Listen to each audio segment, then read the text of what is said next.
सीतापुर में नारी शक्ति पर सियासत गरम, मंत्री रजनी तिवारी का विपक्ष पर तीखा वार। सीतापुर से इस वक्त एक बड़ी राजनीतिक खबर सामने आ रही है, जहां नारी शक्ति के सम्मान को लेकर सियासी संग्राम तेज हो गया है। महिला जन आक्रोश अभियान के तहत आयोजित एक प्रेस वार्ता में प्रदेश सरकार की मंत्री रजनी तिवारी ने विपक्ष पर जमकर हमला बोला। उन्होंने साफ शब्दों में कहा कि विपक्ष लगातार नारी शक्ति के स्वाभिमान को ठेस पहुंचाने का काम कर रहा है, जिसे अब बर्दाश्त नहीं किया जाएगा। मंत्री रजनी तिवारी ने चेतावनी भरे लहजे में कहा कि जो लोग महिलाओं के सम्मान से खिलवाड़ करेंगे, उन्हें जनता खुद जवाब देगी।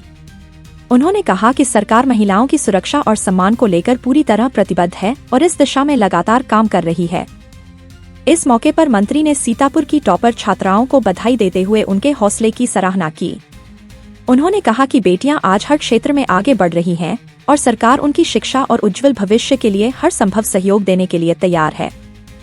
उन्होंने यह भी भरोसा दिलाया कि प्रदेश सरकार महिलाओं के सशक्तिकरण के लिए कई योजनाएं चला रही है, जिससे उन्हें आत्मनिर्भर और मजबूत बनाया जा सके। कार्यक्रम में भाजपा जिला अध्यक्ष राजेश शुक्ला, एमएलसी पवन सिंह चौहान, जिला पंचायत अध्यक्ष श्रद्धा सागर सहित कई गणमान्य लोग मौजूद रहे।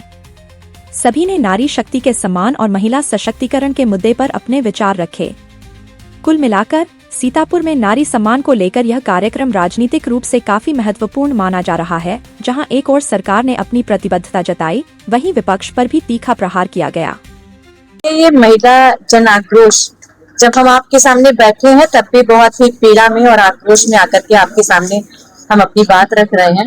जैसा कि आपने देखा कि लोकसभा में पूरी उम्मीद थी कि इस बार तो नारी शक्ति बंधन अधिनियम संशोधन बिल जो आया है, इसको ये लोग पास कर देंगे और महिलाओं को 33% आरक्षण मिल जाएगा। लेकिन जब वहां पे ऐसा नहीं हुआ, और ये पहली बार ऐसा नहीं हुआ, ऐसा नहीं था। इसके पहले भी जब भी चाहे 98 की हम बात करें, चाहे 2010 की हम बात करें, राज्यसभा लोकसभा में जब ये बिल आया, तब भी इन्हीं लोगों ने उसको पास नहीं होने दिया और न महिलाओं को उनका अधिकार नहीं मिला, महिलाओं को उनका हक नहीं मिला। और जब इस बार भी ऐसा हुआ तो महिलाओं में बहुत ही आक्रोश हुआ, वो बहुत ही दुखी भी हुई और पीड़ा में भी थी। आक्रोश भी था कि अब हम इनको माफ करने वाले नहीं हैं, चाहे कांग्रेस हो, चाहे सपा हो, चाहे इंडी गठबंधन से जुड़े हुए जितने भी दल हैं।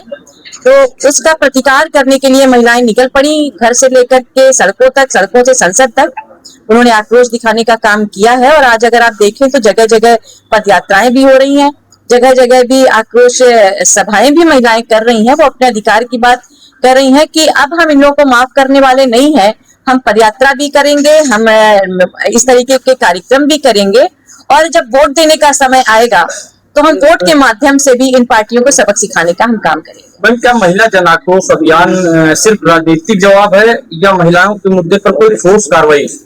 देखिए, आप देख सकते हैं जब से केंद्र में नरेंद्र मोदी जी के नेतृत्व में सरकार बनती है, तब सरकार की जितनी भी नीतियां हैं, जितनी भी योजनाएं हैं, महिलाओं को केंद्र में लेकर के ही बनाई गई। और उज्ज्वला योजना की अगर आप बात करें, उससे लेकर के अब तक जितनी भी सरकार की योजनाएं रही, सब में सबका केंद्र बिंदु महिलाएं ही रही। और सरकार ने कहा कि मोदी जी ने सोचा कि महिलाओं को 33% आरक्षण भी मिले और महिलाएं राजनीति में भी अच्छी भागीदारी कर सके, नीति निर्धारण में महिलाओं की भागीदारी ज्यादा से ज्यादा हो, इसको लेकर के ये बिल लाया गया था। लेकिन इस बार भी इन दलों ने, कांग्रेस सपा जैसे ही दल है, इन लोगों ने इस बार भी उसको पास नहीं होने दिया। तो ये सामाजिक भी आप कह सकते हैं प्रतिरोध है और राजनीतिक भी प्रतिरोध है। जब वोट का समय आएगा तो यही महिलाएं राजनीति में भी इनको सबक सिखाने का काम करेंगी। क्या अभियान चुनाव तक ही रहेगा माहौल, ये कि गांव तक पहुंचेगा? ये देखिए, हम बहुत भविष्य वक्ता तो नहीं है, लेकिन इतना भी महिलाओं के मूड को देख करके हम जरूर कह सकते हैं, और स्वयं भी मैं महिला हूँ, मैं कह सकती हूँ कि महिलाएं बहुत पीड़ा में है और महिलाएं निराश भी हो गई इसको देख करके कि हमेशा की तरह से पुरुष वर्चस्व वाले जो लोग रहे हैं, इन लोगों ने हमेशा की तरह से इस बार भी इनको पास नहीं होने दिया। और हम उनका तो हक ले नहीं रहे थे। जो मोदी जी आरक्षण लेकर के आ रहे थे, उसमें तो ऐसा नहीं था कि उनका ले रहे, हम तो 50% बढ़ा करके जो सीट थी उसमें हम कह रहे थे महिलाओं को देने का काम करेंगे। और उन्होंने इस बार भी जब ऐसा कर दिया तो महिलाएं तो बहुत क्रोध में है, महिलाओं में पीड़ा है। तो हमें तो लग रहा है अभी जल्दी शांत होने वाला नहीं है, बल्कि और अब जब तक का तो नहीं बता सकते कोई आपको बिल्कुल स्पष्ट, लेकिन हाँ, इस समय तो हम भी महिला हैं, इस नाते बता सकते हो कि महिलाएं बहुत ज्यादा आक्रोश में हैं। मैम, सीतापुर में 2 यूपी टॉपर रही महिला, क्या वो यूपीएससी की तैयारी करना चाहती और घर में पिता उसके किसान, ऐसे में भारतीय जनता पार्टी उसके लिए क्या करेगी? सबसे पहले तो मैं बहुत बधाई देना चाहूंगी और ढेर सारी शुभकामनाएं देना चाहूंगी। बेटियां हैं दोनों को, दोनों बेटियां, एक 10वीं में प्रथम रैंक लाई है और 12वीं में प्रथम, एक नाम कशिश है और एक का नाम शिखा। मैं उसको बहुत शुभकामनाएं देना चाहूंगी और वो आगे बढ़े और जहाँ पे भी आवश्यकता उसको होगी हमारी सरकार उसकी पूरी तरीके से मदद करने का काम करेगी। मैडम एक चीज ये बताइए कि विपक्ष का है कि सितंबर 2023 में आरक्षण बिल पास हो चुका है, हाँ, तो इसको लेकर क्या कहेंगे? और 16 अप्रैल को नोटिफिकेशन जो है जारी किया गया है, तो इसके थोड़ा सा विस्तार से बताइए कि विपक्ष का कहना है कि ये तो ऑलरेडी पास हो चुका है।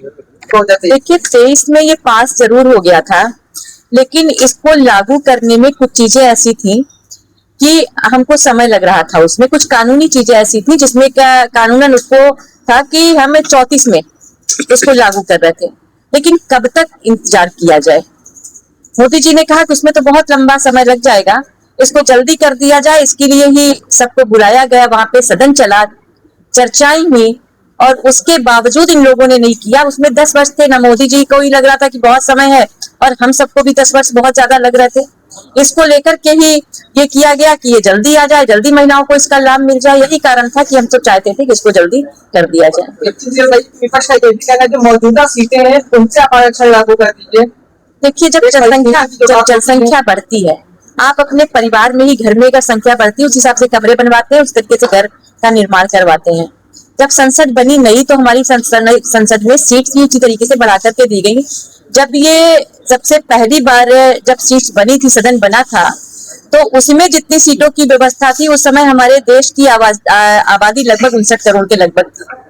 आज हम 140 करोड़ के लगभग हमारी आबादी है, तो क्या ये सही होता, उचित होता कि हम उतनी सीट पे ही करते? जनसंख्या बढ़ती है तो जनगणना होती है, परिसीमन होता है, सारी चीजें उसी के बाद सीट डिक्लेयर होता ही होती है। विपक्ष का ये भी आया उन्हें कि उनसे चर्चा नहीं की गई सदन बुलाने से पहले जो है। विपक्ष तो अपना, देखिए विपक्ष तो विपक्ष का काम कर रहा है, वो अपना धर्म निभा रहा है, लेकिन हमारी जवाबदेही जनता के लिए होती है। मोदी जी की जवाबदेही जनता के लिए है, महिलाओं के लिए है कि महिलाओं के लिए बेहतर